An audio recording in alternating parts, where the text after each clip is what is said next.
Cruz also made a big announcement regarding his campaign today. He pegged former presidential candidate Carly Fiorina as his running mate.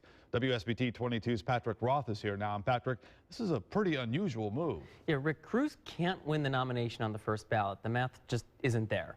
And while there is still a chance he could get the nomination at a contested convention, some people are wondering why even bother to name a running mate.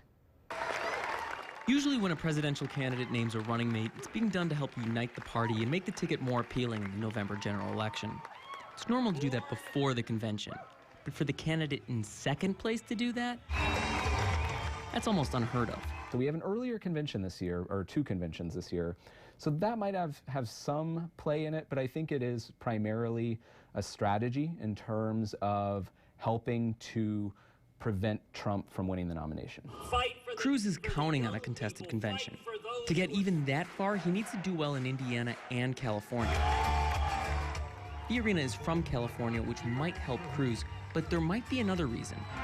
She has a long feud with Donald Trump. Again, it's almost interesting enough, Cruz is saying something similar to what Hillary Clinton has been saying about Trump, and that is that basically he's a sexist, he's a misogynist, he doesn't like strong, independent women.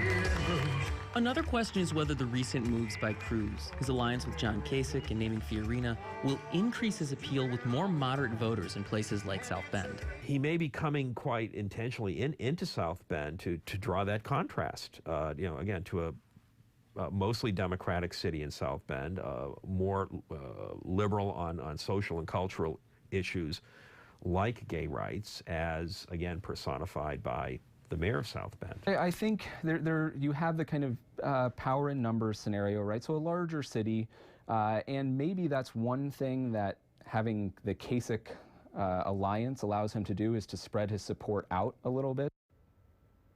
Now, social issues have played a huge role in the Cruz campaign recently, and a lot of people expect him to highlight those issues again tomorrow. Now, another, perhaps simpler issue is what impact will this have on the evening commute? And Rick, police say they're not planning on any kind of street closings right now.